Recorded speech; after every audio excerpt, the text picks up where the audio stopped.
முன்வரிசையில் திரிஷாவும் மூணாவது வரிசையில் தமிழ் தாயம் வச்சதெல்லாம் பார்த்துட்டோம்.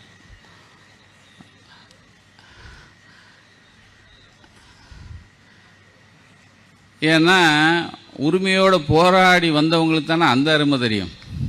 அதுக்கப்புறமா எல்லாரும் சொல்கிறாங்க, ஐயா முன்வரிசையில் திரிஷா வரக்கூடாதுயா, முன்வரிசையில் தான் ஐயா தமிழ் தாய் வாழ்த்தணும், திரிஷாவை பின்னாடி போடுங்கயா அப்படின்னு எல்லாரும் சொன்ன பிறகு இல்லை அடுத்த நிகழ்வில் நாங்கள் தமிழ் தாய் வாழ்த்து பாடுவோம் அப்படின்னு இந்த சிலுண்டுகள்லாம் சொல்லிச்சு. கடைசியில் பார்த்தா எங்கள் ஒரு காலேஜ் அங்கே நன்றி சொல்கிற கூட்டம், அந்த கூட்டத்தில் தமிழ் தாய் வாழ்த்து அங்கே போய் பாடினாங்க. சரி, அது போட்டும். இப்போ அங்கே சோவியன்ன்ற சொன்னேன், அனுபவிச்சு தானே ஆகணும். சில இதை நல்லதாவ பார்த்துட்ருக்க முடியாதுல்ல, இதெல்லாம் பார்க்கணுங்கிறது ஒரு விதி. அவருக்கு அது விதி மேலே நம்பிக்கை இல்லை. ஆனால் நான் சொன்னேன், விதி அதை பார்த்துதான் ஆகணும். ஏன்னா ரொம்ப நல்லதாக பார்த்துட்டு நல்லதையே பார்த்துட்ருக்க முடியாது. இப்படி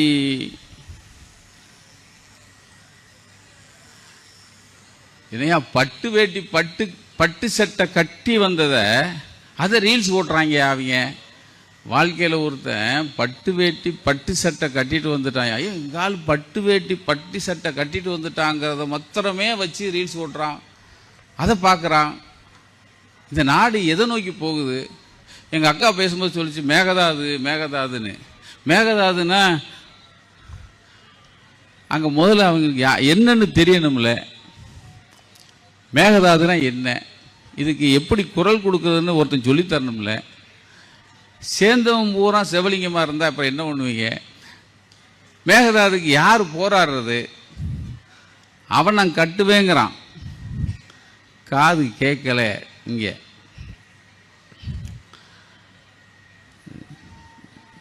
மறுபடியும் அதுக்குள்ளே தான் போக தோணுது. நாம் இங்கே திருப்பி கொண்டு வர வேண்டியதாக இருக்கு.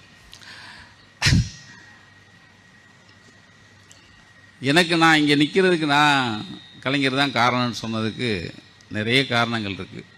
அவரோடு சேர்ந்து கொஞ்ச நாள் நாங்கள் பணியாற்றியிருக்கோம். மேடையில் இருக்கிற 10ஆம் தேதி எந்த புண்ணியமாக நேரம் குறித்து கொடுத்தானோ தெரியல, அன்னையிலேருந்து இன்னைக்கு வரைக்கும் கொலை, கற்பழிப்பு, பாலியல் பலாத்காரம் இன்னைக்கு வரைக்கும் 40 ஆயிருக்கு. இப்போ சாயந்தரம் போனால் நைட்டானால் எத்தனை ஆகுன்னு தெரியாது.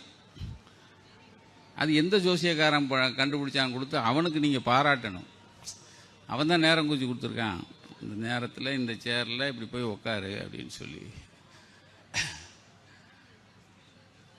அது முந்தா நாள் இப்போ நான் கலைஞரை பற்றி தான் பேச வந்திருக்கேன், வேறு எதையும் பேசலை. போகிற போக்கில் சில விஷயத்தை தொடாமல் போயிட்டா கூட என்னையா இருந்தாலும் இப்படி போயிட்டேன் அப்படின்ற கூடாதுல்ல. அதுக்கு முதல் நாள் ஏதோ நன்றி அப்படின்னு போனாங்க திருச்சியில். அது முடிக்கும்போது கான்ஃபிடெண்ட்டாக இருங்க, வெற்றி நிச்சயம். அந்த ஆளுக்கு ஒரு ஆள் போய் தேர்தல் முடிஞ்சிருச்சு நீதாயா முதல்வர்னு போய் சொல்லி அது சொல்லணும்ல. ஒரு வகையில் அதை சொல்ல மாட்டேங்கிறாங்க. கான்ஃபிடெண்ட்டாக இருங்க, வெற்றி நிச்சயம்னா எதுக்கு சொல்கிறான் அந்த ஆள்? இப்போ தான் ஏன் தேர்தல் முடிஞ்சிருக்கு, இப்போ தான்டா இழுத்து அது 3-4 தடவை கவர்னர்கிட்ட போய் நீ கவனிச்சிங்கன்னா தெரியும். கவர்னர்கிட்ட போகும்போது கூட ஒரு 2 சில்லறையை போச்சு. அது யார்? ஒருத்தன் ஜனநாயகம் பட அதிபர், இன்னொருத்தன் விஷ்ணு ரெட்டின்னு ஒருத்தன். இவங்க 2 பேருக்கு கவர்னர்கிட்ட என்னடா வேலைன்னு எவனாவது கேட்டாங்களா? மந்திரி சபை எங்களை அமைக்கணும், நீ அனுமதின்னு சொல்கிறதுக்கு தானே போனோம், அதுக்கு ஏன்டா இவங்க 2 பேர்? ஆரம்பமே சரியில்லை. சரி போகுது அப்படின்னா இப்போ நம்ம அண்ணன் வேற சொல்லிட்டார் 6 மாதம் விட்டு பிடிப்போம் அப்படின்னு. நீங்கள் விட்டு பிடிக்கலாம், நாங்கள் விட்டு பிடிக்கிற மாதிரி இல்லை. நீங்கள் சும்மா இருக்கலாம், நாங்கள் சும்மா இருக்க முடியாது. அது அந்த கோஷ்டியில் எங்கள் அண்ணனு தான், மந்திரியும் சேர்ந்து தான், அவரும் கொஞ்சம் விட்டு பிடிப்போம் அப்படிம்பாரு. ஆனால் இப்போ ஏன்டா எல்லாரும் கேட்குறாங்க, சிஎம் போனார், செலவு மாத்திரம் 50 கோடி ஆச்சு. பிஎம்ஐ பார்த்தாரு, 10 நிமிஷங்கிறாங்க. அப்புறம் இப்போ கூட்டி கழித்து 2 நிமிஷம் ஆகிட்டாங்க. இப்போ போனது உட்காந்தது எல்லாம் 2 நிமிஷம் ஆச்சு. சார் நாங்கள் ரீல்ஸில் தான் சார் ஆட்சியை நடத்திட்டுருக்கோம். எங்களுக்கு தேவை 2 நிமிஷம்தான். அதிகமாக போனால் 3 நிமிஷம். அது மாத்திரம் போதும். ஒன்று பொக்கை கொடுக்க நீங்கள் வாங்க, பொன்னாடை போட அதை நீங்கள் வாங்க, உட்கார, பள்ளியிலிக்க, எந்திரி, நீ போ அப்படின்னு நீங்கள் சொல்ல, அவ்வளோதான். இந்த ரீல்ஸ் போதும் சார், நாங்கள் வாழ்க்கையை நடத்திடுவோம்.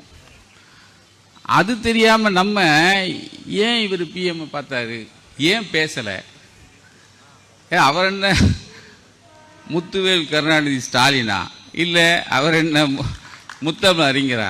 போய் உட்காந்து 50 நிமிஷம் 1 மணி நேரம் போய் உட்காந்து இரும்பு பெண்மணிங்கிற இந்திரா காந்திகிட்டயே ஃபைட் பண்ணி தமிழ்நாட்டுக்கு தனிக்கொடி வேணும்னு கேட்டவர் நம்மால்.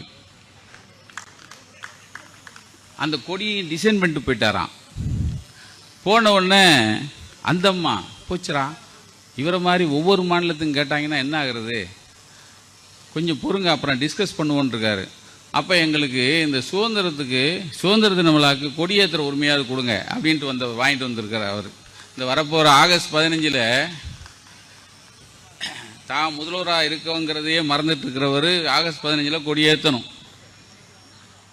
அந்த கயரை தொடும்போது ஒரு ஷாக் அடிக்கும் பாரு, அந்த ஷாக்கு அது முத்தமிழறிஞர் வாங்கி கொடுத்த ஷாக்கு தான். அவர் இல்லைன்னா போய் நின்று கோட்டோட போய் இப்படிலாம் இழுக்க முடியாது. ஆக ஒரு பிரதமர்னா போய் எதை வாங்கணும், எதை கொண்டு நம்ம மாநிலத்துக்காக எந்த உரிமையை வாங்கணுங்கிறத ஆரம்பித்து வச்சவர் நம்ம முத்தமிழறிஞர். அதே போல தான் தமிழ்தாய் வாழ்த்து அதையும் தமிழ்தாய் வாழ்த்து எல்லா அரசாங்க நிகழ்வுகளையும் பாடணும், முதல்ல அதை பாடணும்னு கொண்டு வந்தது முத்தமிழறிஞர். அது